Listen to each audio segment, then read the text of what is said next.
Class 10 তোমাদের আজকে পর্যায় সারণী যে চ্যাপ্টারটা আছে সেই চ্যাপ্টারটা শুরু করব। তো দেখো নামের মধ্যে আছে পর্যায় মানে হচ্ছে অনুভূমিক সারি এবং সারণী মানে হচ্ছে তালিকা। এবার পর্যায় সারণীকে তাহলে একসাথে আমরা অনুভূমিক তালিকা বলতে পারি। এরপরেই যেটা প্রশ্ন আসে যে কিসের অনুভূমিক তালিকা বা কার অনুভূমিক তালিকা। এই যে এতগুলো মৌল আমরা পড়ছি বা তোমরা এখনও অবধি অনেকগুলো মৌল পড়ে এসছো, তাদের ধর্ম পড়েছো, তাদের রাসায়নিক বিভিন্ন বিক্রিয়া পড়েছো। তো এতগুলো মৌলকে মনে রাখা আলাদা আলাদাভাবে তাদের বৈশিষ্ট্য, তারা কি বিক্রিয়া করে এরকম আলাদা আলাদা করে মনে রাখাটা সত্যি কষ্টকর। তো বা আমাদের সেটা মনেও থাকবে না সব সময়। তো এই উদ্দেশ্যে বিজ্ঞানীরা চেষ্টা করেন যে তাদের যাতে উম, আহ, একটা শ্রেণীতে শ্রেণীভুক্ত করা যায় বা কিছু পদ্ধতি অনুসারে তাদের বিভাজিত করা যায় যে আমরা তাদের মনে রাখা সম্ভব হয়। ঠিক আছে, এখনো পর্যন্ত আমাদের প্রায় 118টি মৌলিক পদার্থের সন্ধান মিলেছে এবং এতগুলো মৌলিক পদার্থের ধর্ম মনে রাখা সত্যিই একটা অসম্ভব ব্যাপার। তো সেই উদ্দেশ্যে বিজ্ঞানীরা এতদিন ধরে কি করলো যে তারা বিভিন্ন পদ্ধতির অনুসরণ করতে লাগলো বা বিভিন্ন পদ্ধতি বার করার চেষ্টা করতে লাগলো যে যাতে সহজে আমরা মনে রাখতে পারি যে কি করে মানে মৌলগুলোর ধর্মগুলোকে আমরা মনে রাখা সহজ হয়। দেখা গেছে যে বিভিন্ন মৌলের ভৌত এবং রাসায়নিক ধর্ম যেরকম একে অপরের থেকে আলাদা হয়, সেরকম অনেক মৌলের ভৌত এবং রাসায়নিক ধর্মের মধ্যে একটা সাদৃশ্যতা বা মিলও লক্ষ্য করা যায়। তো এই সাদৃশ্যের ভিত্তিতে বিজ্ঞানীরা এই মৌলগুলোকে পর্যায় সারণীতে তারা শ্রেণীবদ্ধ করেছেন বা মৌলগুলোকে পর্যায় সারণীতে তারা একটা তালিকাভুক্ত করেছেন যাতে আমরা সহজে মনে রাখতে পারি। তো সেটা কিভাবে এসছে বা কিভাবে তার ক্রমবিকাশ ঘটেছে তার ইতিহাসটা, এই পর্যায় সারণীর ক্রমবিকাশের ইতিহাসটা আমরা প্রথমে পড়ব। তো যখন খুব কম সংখ্যক মৌলগুলো ছিল তখন আমাদের মনে রাখা বা বিজ্ঞানীরা যে বিভিন্ন পরীক্ষা নিরীক্ষা করতেন তখন মৌলগুলোর বৈশিষ্ট্য বা তাদের রাসায়নিক ধর্ম মনে রাখা তখন কঠিন ছিল না বা কম সংখ্যক মৌল সহজেই মনে রাখা যেত। কিন্তু যত দিন যেতে লাগলো, বিজ্ঞানের উন্নতি ঘটতে লাগলো, তত মৌল যত আবিষ্কৃত হতে লাগলো তখন তাদের আলাদা আলাদা বিভিন্ন রাসায়নিক ধর্ম,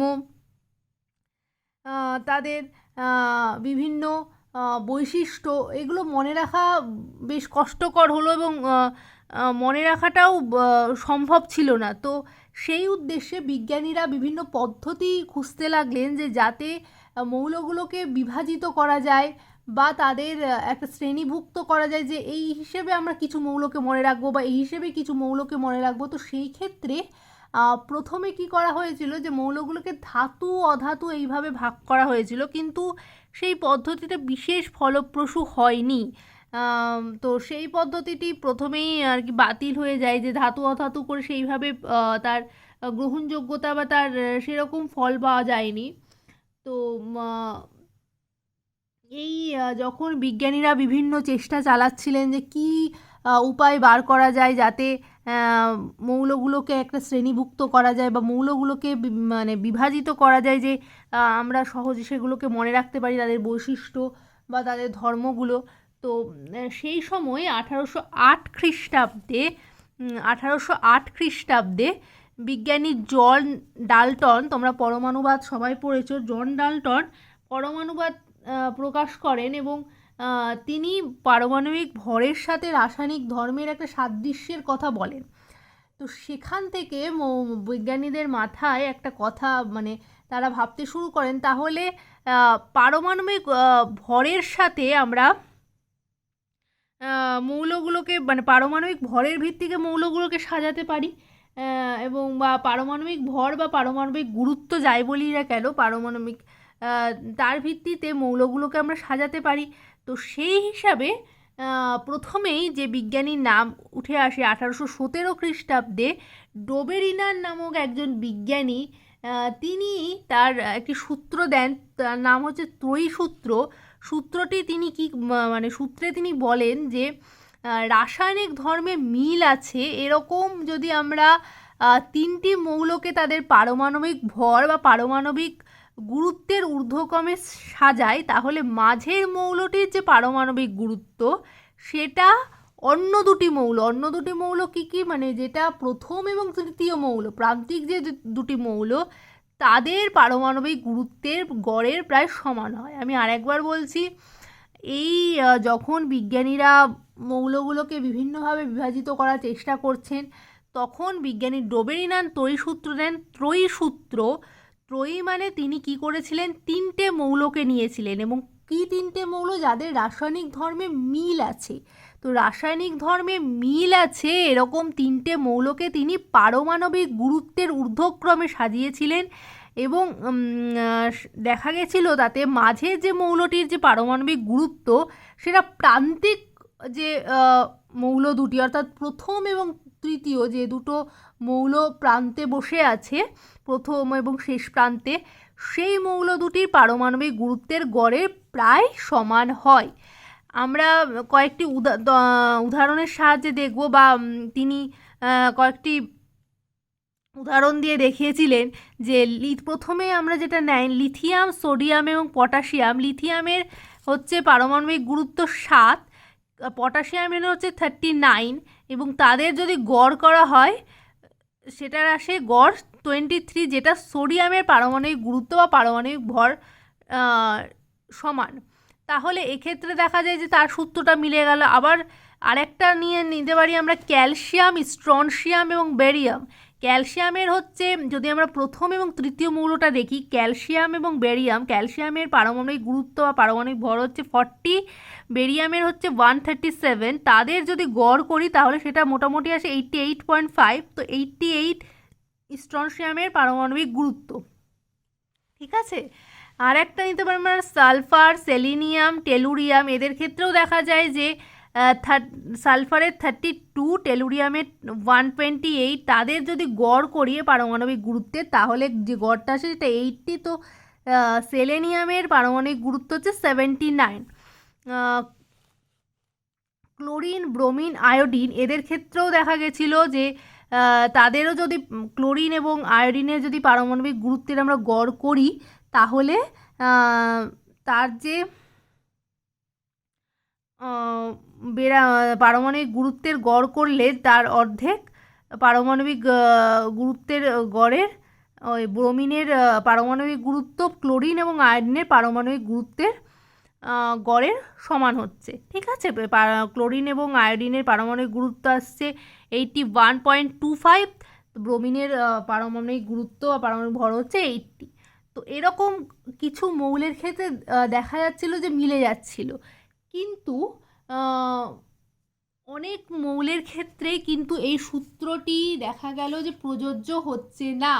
অর্থাৎ কিছু মৌলের ক্ষেত্রে এই সূত্রটি প্রযোজ্য হলেও মোটামুটিভাবে কিন্তু সার্বিকভাবে সেইভাবে এই মানে শ্রেণীবিন্যাসের ক্ষেত্রে এই ত্রয়ী সূত্র সেইভাবে কার্যকর হয়নি। মোটামুটিভাবে হালকা যে মৌলগুলো ছিল সেগুলোর ক্ষেত্রে এটা কার্যকর হয়েছিল। তো সেই তো তখন এই ত্রয়ী সূত্রটি বাতিল হয়ে যায়, সেরকম ফলপ্রসূ হয় না। তারপর টেলুরি কুণ্ডলী সূত্র নামে একটি সূত্র আসে, বিজ্ঞানী সাকুরতুয়া নামে, তখন 1862 সাল, সাকুরতুয়া নামে টেলুরিকের কুণ্ডলী সূত্র তিনি দেন। তিনি বলেন যে একটা যদি আমরা চোঙ কল্পনা করি বা কুণ্ডলী কল্পনা করি, এবং কুণ্ডলীর গায়ে যদি সুতোর মতো কয়েকটি রেখা কল্পনা করি, এরকম সুতোর মতো, তোমাদের আমি ছবি দেখাতে পারছি না এই জন্য তোমরা বুঝতে পারছো না, এই রকম সুতোর মতো যদি রেখা কল্পনা করি, তাহলে এই সুতোর মতো রেখার গায়ে যদি আমরা মৌলগুলোকে তাদের পারমাণবিক গুরুত্বের বা পারমাণবিক ভরের ঊর্ধ্বক্রমে সাজাই, তাহলে মৌলগুলো যে রাসায়নিক ধর্মের সাদৃশ্য আছে এরকম মৌলগুলো একটা লাইন বরাবর থাকে।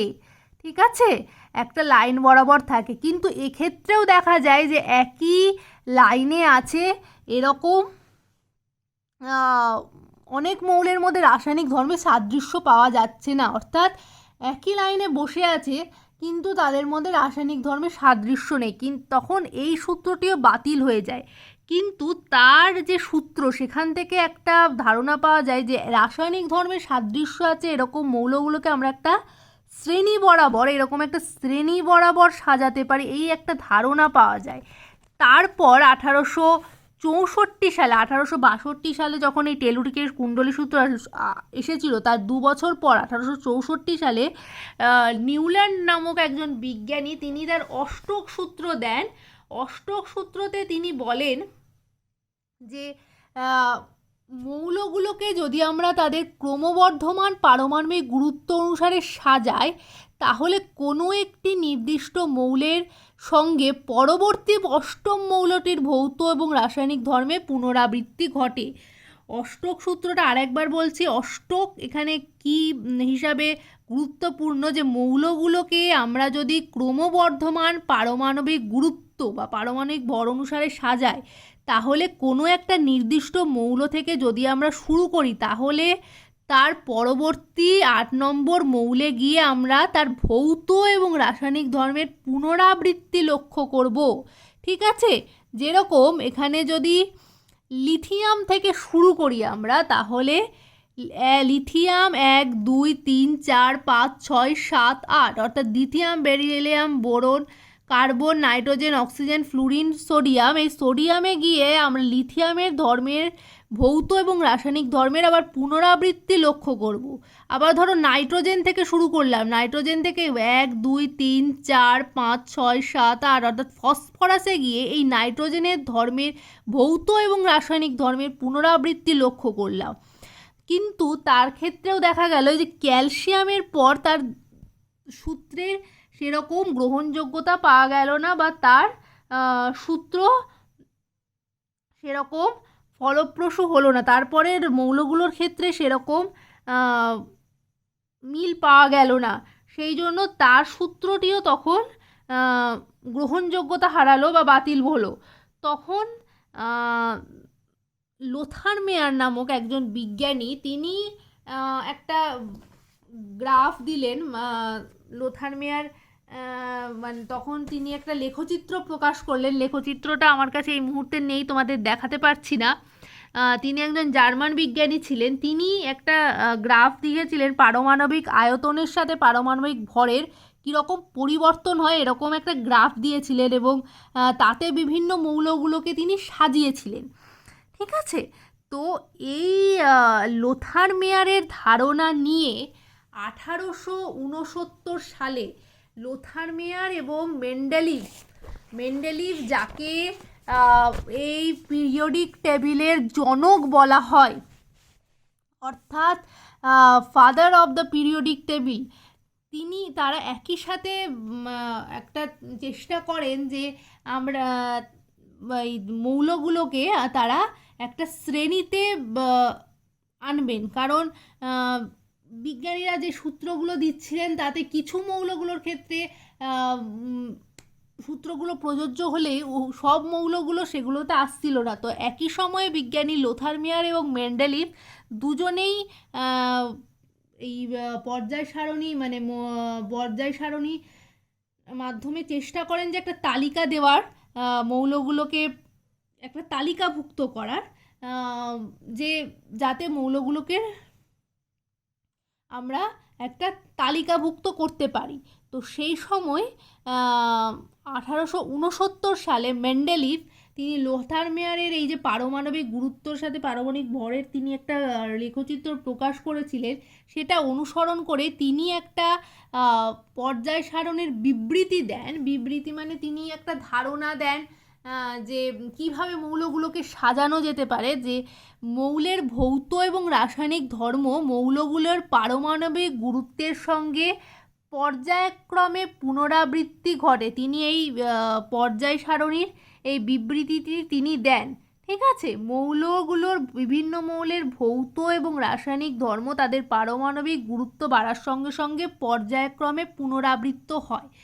তো এই মেন্ডেলিফের যে পর্যায় সারণীর বিবৃতি, সেখানে তোমরা দেখো এখানে তিনি কিন্তু আগের যে সূত্রগুলো আছে সেগুলোকে কিন্তু কম্বাইন করেন, যে পর্যায়ক্রমে পুনরাবৃত্ত হয়। মানে নিউল্যান্ডের অষ্টক সূত্রে আমরা পড়লাম যে প্রথম মৌল থেকে অষ্টম মৌলে কি হয়, মৌলগুলোর ধর্ম মানে পারমাণবিক গুরুত্ব বাড়ার সাথে সাথে মৌলগুলোর রাসায়নিক ধর্ম পর্যায়ক্রমে পুনরাবৃত্ত হয়। আমি দেখাচ্ছি আর একবার, মৌলগুলোর ভৌত এবং রাসায়নিক ধর্ম পর্যায়ক্রমে পুনরাবৃত্তি হয়। সেই কথাটাই উনিও বলেছেন যে মৌলগুলোর ভৌত এবং রাসায়নিক ধর্ম পর্যায়ক্রমে পুনরাবৃত্ত হয় পারমাণবিক গুরুত্ব বাড়ার সঙ্গে সঙ্গে, বা পারমাণবিক ভর বাড়ার সঙ্গে সঙ্গে। পারমাণবিক ভর বা গুরুত্ব এই কথাটা তিনি নিয়েছিলেন ডাল্টনের পরমাণুবাদে, এই কথাটা আসে। তারপরে ভৌত এবং রাসায়নিক ধর্ম, এটা লোথার মেয়ারকে ফলো করে বা লোথার মেয়ার থেকে নিয়েছিলেন। তো তিনি সমস্ত সূত্রকে কম্বাইন করে তার পর্যায় সারণীর একটা বিবৃতি দিয়েছিলেন, যে মৌলগুলোকে আমরা কিভাবে একটা তালিকাভুক্ত করতে পারি। তার প্রথম বিবৃতি দিয়েছিলেন মেন্ডেলিভ 1869 সালে। তার এক বছর পরই 1870 সালে বিজ্ঞানী লোথার মেয়ার তিনিও বলেন যে মৌলগুলোকে আমরা মৌলের বিভিন্ন ভৌত ধর্মগুলোকে মৌলের বিভিন্ন ভৌত ধর্ম মানে গলনাঙ্ক, স্ফুটাঙ্ক ইত্যাদি, এদের পারমাণবিক গুরুত্ব বাড়ার সঙ্গে সঙ্গে পর্যায়ক্রমে পুনরাবৃত্ত হয়। আমি আর একবার বলছি এই জায়গাটা, মেন্ডেলিভ এরা দুজনই একই সাথে পর্যায় সারণী নিয়ে তখন মানে এই মৌলগুলোকে একটা তালিকাভুক্ত করার চেষ্টা করছিলেন, পর্যায় সারণী নিয়ে কাজ চালাচ্ছিলেন দুজনই একই সাথে। এবং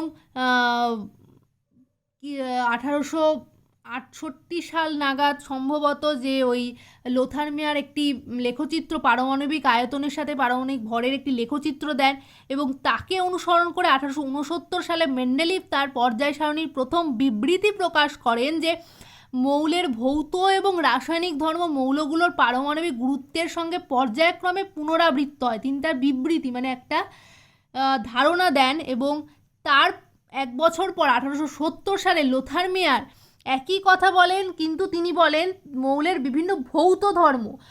মেন্ডেলিভ বলেছিল ভৌত রাসায়নিক ধর্ম, অর্থাৎ ভৌত ধর্ম মানে গলনাঙ্ক, স্ফুটাঙ্ক এগুলো সম্রাট হলো, আর রাসায়নিক ধর্ম মানে বিভিন্ন জিনিসের সাথে রাসায়নিক বিক্রিয়া করা, অক্সিজেন, হাইড্রোজেন ইত্যাদি। কিন্তু লোথার মেয়ার রাসায়নিক ধর্মটাকে তার পর্যায় সারণীর বিবৃতির মধ্যে ইনক্লুড করেন। তিনি শুধু বলেছিলেন যে মৌলের ভৌত ধর্মগুলি অর্থাৎ গলনাঙ্ক, স্ফুটাঙ্ক ইত্যাদি এরা পারমাণবিক গুরুত্ব বাড়ার সঙ্গে সঙ্গে পর্যায়ক্রমে পুনরাবৃত্ত হয়। সেই জন্য লোথার মেয়ারের থেকে মেন্ডেলিফের পর্যায় সারণীর বিবৃতিতে বেশি স্বীকৃত, এবং তাকেই পর্যায় সারণীর জনক বলে গণ্য করা হয়। এবং 1871 সালে তার পর্যায় সারণীটি সূত্র আকার মানে পর্যায় সূত্র হিসাবে প্রকাশিত হয়।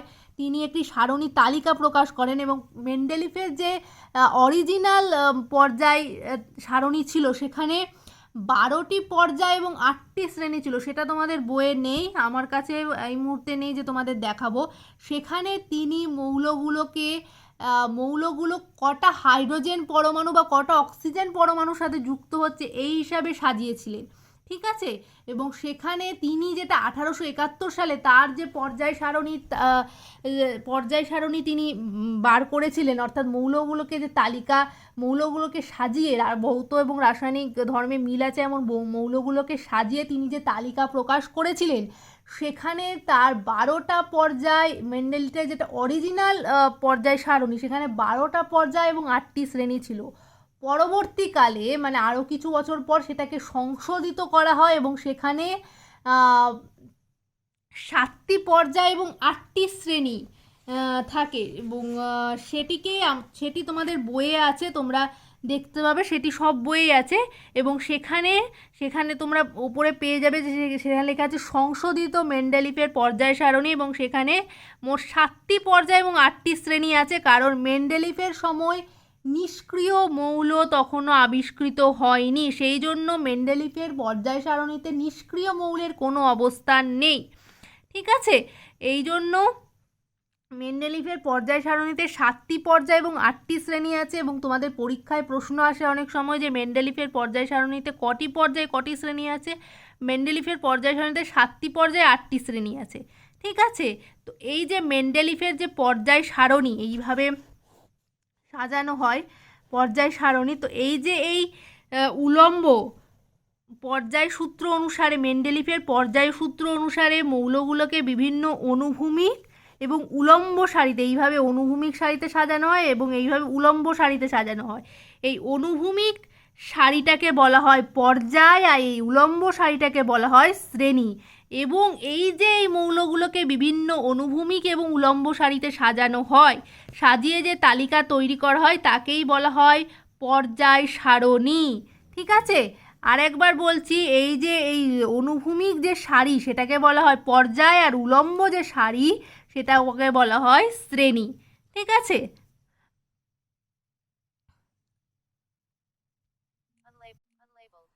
এটি মেন্ডেলিভের আধুনিক সংশোধিত পর্যায় সারণীর ছবি। এটা তোমরা প্রত্যেকটি বই পেয়ে যাবে। এখানে দেখো 7টি পর্যায় এবং 8টি শ্রেণী রয়েছে মেন্ডেলিভের সংশোধিত পর্যায় সারণীতে। তো মোট 7টি পর্যায় 8টি শ্রেণী, তখনও অবধি শূন্য শ্রেণীটি আবিষ্কৃত হয়নি, কারণ সরি তখনও নিষ্ক্রিয় মৌল আবিষ্কৃত না হওয়ায় শূন্য শ্রেণীটি ছিল না মেন্ডেলিভ যখন পর্যায় সারণী তৈরি করছিলেন। তো মেন্ডেলিভের পর্যায় সারণী থেকে আমরা কি পেলাম? মেন্ডেলিভ তার পর্যায় সূত্র অনুসারে ধর্মের পুনরাবৃত্তির কথা মাথায় রেখে প্রথমে মৌলগুলোকে ক্রমবর্ধমান পারমাণবিক গুরুত্ব অনুযায়ী কতগুলি অনুভূমিক সারিতে সজ্জিত করেছিলেন, এবং এর ফলে সমধর্মী যে মৌলগুলো সেগুলো একটা নির্দিষ্ট উলম্ব সারিতে স্থান পায়। এবং এইভাবে সজ্জিত মৌলগুলোর যে আমরা শ্রেণীবদ্ধ সারি পাই, শ্রেণীবদ্ধ একটা সারি পাই, সেটাকে বলা হয় মেন্ডেলিভের পর্যায় সারণী। এবং পর্যায় কাকে বলে? মেন্ডেলিভের পর্যায় সারণীতে যখন মৌলগুলোকে ক্রমবর্ধমান পারমাণবিক গুরুত্ব অনুসারে সাজানো হচ্ছিল, তখন সেগুলো যে অনুভূমিক সারিতে সাজানো হয়েছিল, এই যে অনুভূমিক সারি, এগুলোকে বলা হয় পর্যায়। এবং এই অনুভূমিক সারিতে সাজানোর ফলে সমধর্মী মৌলগুলো উলম্ব সারি বরাবর স্থান পায়, যে উলম্ব সারি, সেগুলোকে বলা হয় শ্রেণী বা গ্রুপ। এবং মেন্ডেলিভের পর্যায় সারণী যখন প্রকাশ হয় 1871 সালে, যখন অরিজিনাল মেন্ডেলিভের পর্যায় সারণী আবিষ্কৃত হয়, তখনও নিষ্ক্রিয় মৌল আবিষ্কৃত হয়নি, তখন 63টা মৌল আবিষ্কৃত হয়েছিল। এবং তিনি তার যে অরিজিনাল পর্যায় সারণী 1871 সালে তিনি যেটা দিয়েছিলেন, সেখানে তিনি অনেকগুলো স্থান ফাঁকা রেখেছিলেন এবং তার পারমাণবিক গুরুত্ব লিখেছিলেন, এবং তাদের ধর্ম সম্বন্ধে তিনি একটা ভবিষ্যৎবাণী করেছিলেন, যেগুলো অনাবিষ্কৃত মৌল সেগুলো আবিষ্কৃত হয়নি, এবং পরবর্তীকালে দেখা গেছিল যেগুলো আবিষ্কৃত হওয়ার পর সেখানেই স্থান পায়, এবং তাদের ধর্ম মানে মেন্ডেলিভ যেটি ভবিষ্যৎবাণী করে গেছিলেন তাদের সাথে ধর্মগুলো মিলে যায়। পরবর্তীকালে মেন্ডেলিভের পর্যায় সারণী মানে কিছু বছর পর মেন্ডেলিভের যে অরিজিনাল ছিল 1871 সালে, তার যে পর্যায় সারণী বেরিয়েছিল তাকে সংশোধিত করা হয়, এবং সেই সংশোধিত বা পর্যায় সারণীটি আমরা এখন পড়ি। এবং সেই পর্যায় সারণীতে দেখা যায় যে, আমি আবার বলে দিচ্ছি, যে 7টি পর্যায় থাকে এবং 8টি গ্রুপ থাকে। গ্রুপগুলোকে এরকম রোমান হরপে লেখা হয়, মানে শ্রেণীগুলোকে রোমান হরপে লেখা হয়। এবং যেহেতু তখনও অবধি নিষ্ক্রিয় মৌল আবিষ্কৃত হয়নি, সেই জন্য শূন্য শ্রেণীটি ছিল না। ঠিক আছে, এবং মেন্ডেলিভের যে পর্যায় সারণী সেখানে আচ্ছা, মেন্ডেলিভের এই যে পর্যায় সারণী করলেন, তার সাফল্য কি কি ছিল তিনি মেন্ডেলিভের পর্যায় সারণী, সেটা জানা দরকার। এরপর আমাদের তিনি সর্বপ্রথম কি করেন? মৌলগুলোর একটা সুশৃঙ্খল শ্রেণী বিভাগ করেন। ঠিক আছে, মৌলগুলোর একটা সুশৃঙ্খল শ্রেণী বিভাগ করেন মেন্ডেলিভ।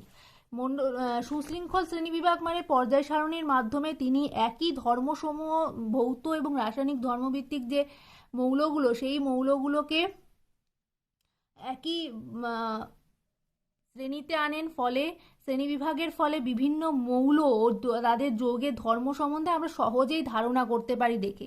আমাদের বিজ্ঞানীদের মনে রাখার বা কষ্টকর মানে বিজ্ঞানীদের যে সমস্যা সেটা অনেকটাই কমে যায়, মনে রাখা বা সহজে ধারণা করাটা অনেক সহজ হয়। এবং পর্যায় সারণীতে অবস্থান অনুযায়ী কোনো মৌল তার বিভিন্ন যৌগ ও তার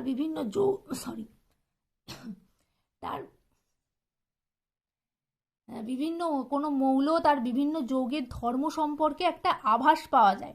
ঠিক আছে, তারপরে তিনি অনাবিষ্কৃত যে মৌলগুলো যেগুলো আবিষ্কৃত হয়নি তার ভবিষ্যৎবাণী করে গেছিলেন। যে মেন্ডেলিভ যখন তার পর্যায় সারণী করছিলেন 1871 সালে, তিনি অনেকগুলো জায়গা ফাঁকা রেখেছিলেন যেটা বললাম। তো সেই ফাঁকা স্থানগুলোকে তিনি শুধু ফাঁকা রেখে যাননি, সেখানে তার মৌলগুলোর ধর্ম মানে তিনি এতটাই দূরদর্শী ছিলেন, মৌলগুলোর ধর্ম সম্বন্ধে তিনি ভবিষ্যৎবাণীও করে গেছিলেন।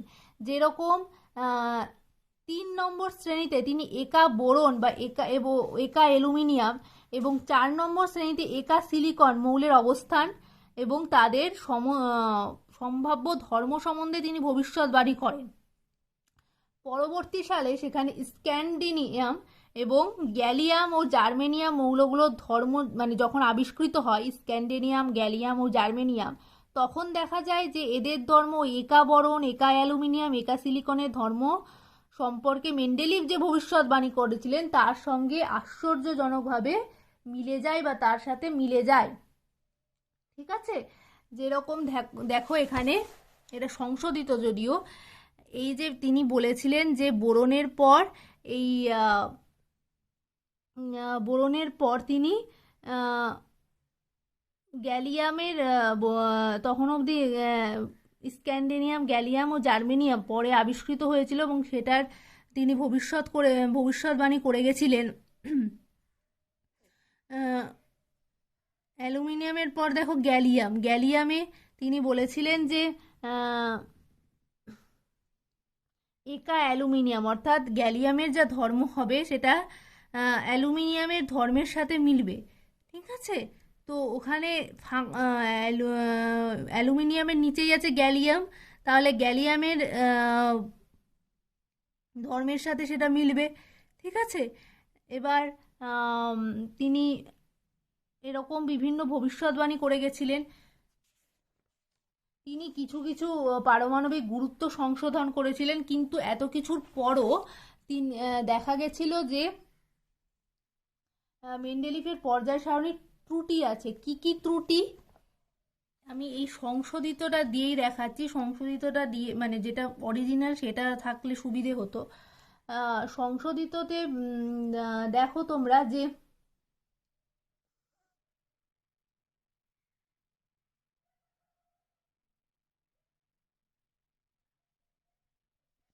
এখানে দেখো এই যে একদম বাঁদিকে যে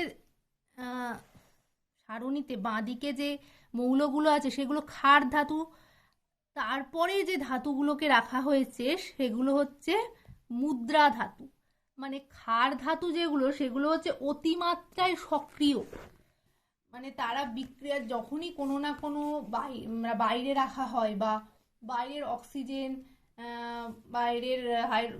অক্সিজেনের সাথে বা কোনো তার রাসায়নিকভাবে অতিমাত্রায় সক্রিয়। ঠিক আছে, অপরপক্ষে যে মুদ্রা ধাতুগুলো আছে সেগুলো হচ্ছে একদমই নিষ্ক্রিয়। আমরা যে গয়না পরে থাকি মানে সোনা পরি বা রূপো পরি, সেগুলো কি ক্ষয়ে যায়? ক্ষয়ে যায় না। কিন্তু সোডিয়ামকে বাইরে রাখা যাবে না, তাকে কিন্তু কেরোসিনে ডুবিয়ে রাখা হয়, কারণ বাইরে রাখলে সে বাইরের সাথে অক্সিজেনের সাথে বিক্রিয়া করে বসে থাকবে। প্রত্যেকটি ধাতু প্রচণ্ড মাত্রায় সক্রিয় এবং মুদ্রা ধাতু ততটাই নিষ্ক্রিয়। তাহলে এদের যে এই যে রাসায়নিক ধর্মে এতটা অমিল, তাদের কিন্তু একই গ্রুপে রাখা হয়েছিল, কিন্তু বলা হয়েছিল যে একই গ্রুপে যারা আছে তাদের রাসায়নিক ধর্মে সাদৃশ্যতা লক্ষ্য করা যাবে, কিন্তু তাদের রাসায়নিক ধর্মে সাদৃশ্যতা না থাকা সত্ত্বেও তাদের কিন্তু একই গ্রুপে রাখা হয়েছিল। এটা একটা পর্যায় সারণীর ত্রুটি। আর একটা দেখা গেছিল যে এই যে অষ্টম যে শ্রেণীটি আছে সেখানে একত্রে 3টে করে মৌল রাখা হয়েছিল। ঠিক আছে, অষ্টম শ্রেণীতে দেখবে যে তোমরা 3টে করে মৌল আছে, rubidium, ruthenium, palladium, iron, cobalt, nickel, osmium, iridium, platinum. এখানে প্রত্যেকটা দেখো 3টে করে মৌল স্থান পেয়েছে। ঠিক আছে, এবং 3টে করে মৌল একই ঘরে স্থান পেয়েছে। রাসায়নিক ধর্মে সাদৃশ্য যদিও আছে এদের মধ্যে, কিন্তু একই ঘরে একাধিক মৌলের এরকম অবস্থান কিন্তু পর্যায় সারণীর পর্যায়গত যে মানে তিনি যে কথাটা মুখে বলে গেছিলেন যে এরকম 3টে করে মৌল থাকবে, তার কথা কিন্তু তিনি বলেননি, কিন্তু তিনি 8 নম্বর শ্রেণীতে একই ঘরে 3টে মৌল রেখেছিলেন। তাহলে তার মুখের কথার সাথে এটা মিলছে না, এটা পর্যায় সারণীর একটা ত্রুটি ছিল তার। এবং সব থেকে বড় যেটা ত্রুটি ছিল, যে পারমাণবিক ভরে, তিনি তো এটা পারমাণবিক গুরুত্ব বা পারমাণবিক ভর অনুসারে সাজিয়েছিলেন, তার মানে যেটা কম পারমাণবিক গুরুত্ব বা কম পারমাণবিক ভর সেটা আগে থাকবে, তারপরে যেটা বেশি পারমাণবিক গুরুত্ব সেটা পরে থাকবে। কিন্তু মেন্ডেলিফের পর্যায় সারণী যখন দেখা হয় তখন দেখা যায় পারমাণবিক গুরুত্ব বৃদ্ধি অনুসারে সাজানোর যে নীতি বা যে পন্থা তিনি অনুসরণ করেন তাতে কিছু অসঙ্গতি দেখা যায়। যেরকম এই যে এখানে দেখো সবুজ, এটা বুঝতে সুবিধা হবে, এখানে সবুজ সবুজ দেওয়া আছে। আর্গন যার পারমাণবিক গুরুত্ব হচ্ছে 39.944, আর এখানে পটাশিয়াম যার তোমরা কতটুকু দেখতে পাচ্ছ জানি না, বইয়ে তোমরা দেখবে 39.10। তাহলে এর পারমাণবিক গুরুত্ব থেকে তো এর পারমাণবিক গুরুত্ব কম, তাহলে পটাশিয়ামের আগে হওয়া উচিত ছিল আর্গনের, আর্গনের পরে হওয়া উচিত ছিল, কিন্তু তা হয়নি। আর্গনকে তিনি আগে বসিয়েছেন, পটাশিয়ামকে পরে বসিয়েছেন। একইভাবে কোবাল্ট, কোবাল্ট হচ্ছে 58.94, নিকেল হচ্ছে 58.69, কোবাল্টকে তিনি আগে বসিয়েছেন, নিকেলকে তিনি পরে বসিয়েছেন। টেলুরিয়াম এবং আয়োডিন, টেলুরিয়ামের হচ্ছে 127.61 পারমাণবিক গুরুত্ব বা পারমাণবিক ভর, আয়োডিন হচ্ছে 126.91। তিনি টেলুরিয়ামকে আগে বসিয়েছেন, আয়োডিনকে পরে বসিয়েছেন। তো এরকম বিভিন্নতে দেখা যায় যে তিনি যে পারমাণবিক গুরুত্বর ওপর গুরুত্ব বৃদ্ধি অনুসারে সাজাচ্ছিলেন তাতেও অসঙ্গতি স্থান পাওয়া গেছে, ঠিক আছে। এবং আর একটা যেটা হলো, যেটা বললাম তোমাদের, যেটা বলে দিয়েছি মনে হয় যে মানে আমরা বলেছি সমধর্মী মৌলগুলোকে আমরা একই গ্রুপে থাকবো, কিন্তু এই ক্ষার ধাতুগুলোকে যে একদম ফার্স্টে যে ক্ষার ধাতুগুলো যে একদম যে বাঁদিকে আছে সেটা হচ্ছে ক্ষার ধাতু, সেটা অতিমাত্রায় সক্রিয়, ঠিক আছে।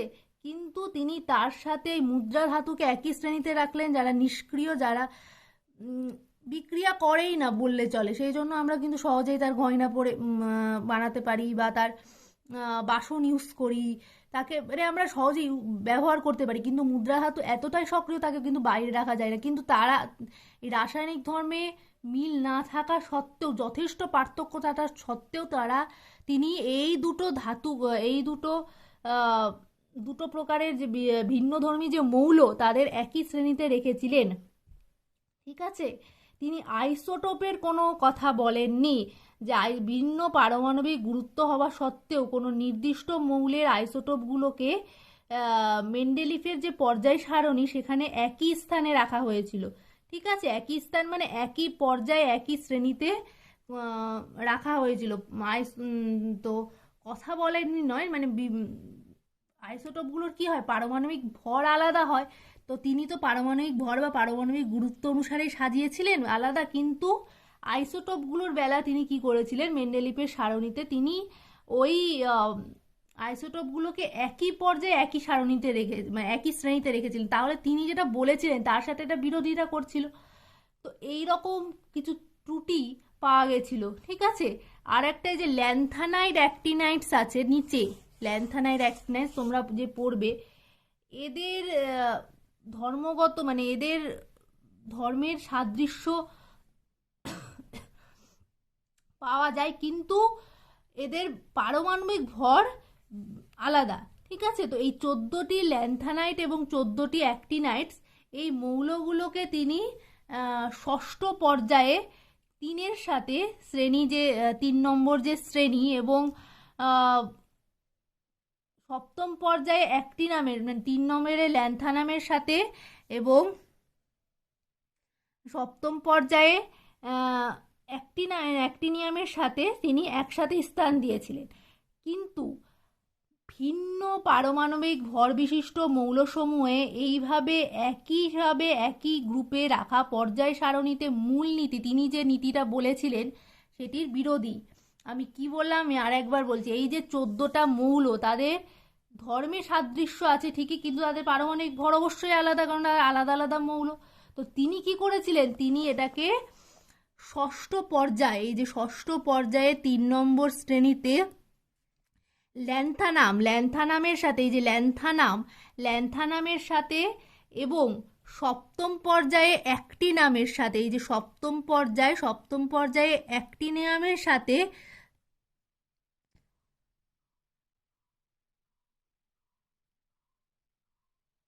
সপ্তম পর্যায়ে এই ষষ্ঠ পর্যায়ে ল্যান্থানামের সাথে ল্যান্থানাইটসগুলোকে এবং অ্যাক্টিনাইটসগুলোকে সপ্তম পর্যায়ে অ্যাক্টিনিয়ামের সাথে তিনি কি করেছিলেন, একসাথে স্থান দিয়েছিলেন।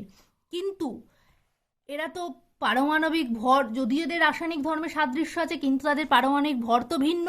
তাহলে তিনি বলেছিলেন পারমাণবিক ভরকে কখনো একই গ্রুপে রাখা যাবে না। তাহলে তিনি কিভাবে এই ভিন্ন পারমাণবিক ভর বিশিষ্ট মৌলগুলোকে একই গ্রুপে রাখলেন? তাহলে তিনি যেটা বলেছিলেন মুখে সেটার বিরোধী। এরকম অনেকগুলো ত্রুটি পাওয়া যায়, সেই জন্য তার পর্যায় সারণীর সংশোধন করা প্রয়োজন হয়। সংশোধনের জন্য কি করা হয়? প্রথমেই তার পর্যায় সারণীতে এই যে দেখছো যে তোমরা আটটা শ্রেণীর মধ্যে 7টা শ্রেণীকে উপশ্রেণীতে ভাগ করা, A B A B A B. এই উপশ্রেণীগুলোকে দেখো এখানে এ এবং বি দুটো উপশ্রেণীতে ভাগ করা হয়েছে। ঠিক আছে, বলা হয়েছে যে এ এবং বি এই উপশ্রেণী দুটোর মৌলগুলোর মধ্যে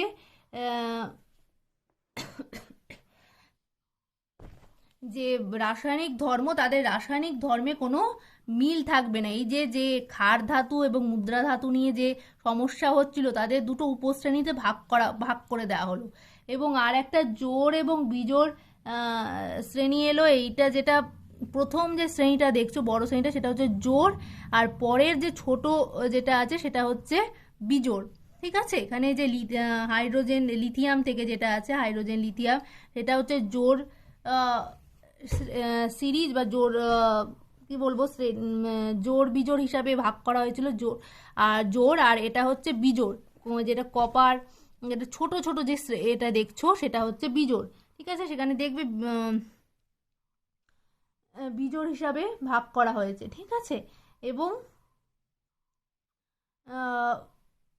এই যে এই উপশ্রেণীতে যে ভাগ করা হয়েছিল, এদের মৌলগুলোর যোজ্যতা ছাড়া, এই উপশ্রেণীতে ভাগ করা হয়েছিল, এদের মনে রাখবে এদের এই মৌলগুলোর যোজ্যতা ছাড়া এদের ধর্মের আর কোনো মৌলগুলোর কোনো ধর্মের মিল নেই। এবং একই উপশ্রেণীর মানে দুটো উপশ্রেণীর অর্থাৎ এ এবং বি এর যোজ্যতা সঙ্গে মিল শুধু আছে, এছাড়া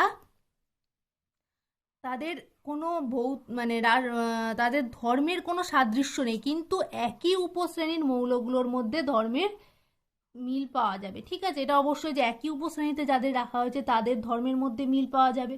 ঠিক আছে,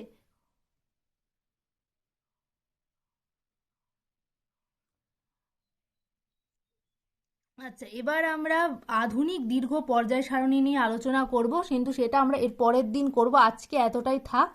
এরপরের দিন আমরা আজকে যেটা পড়লাম সেটা আরেকবার একটু ঝালাই করে নিয়ে, আজকে অনেকগুলো মানে মুখে অনেক কথা বললাম, তোমরা একটু বই দেখে পড়ে নেবে, ঝালাই করে নিয়ে আবার কালকে আমি আধুনিক যে পর্যায় সারণী সেটা পড়বো। ঠিক মানে পড়াবো তোমাদের। ঠিক আছে।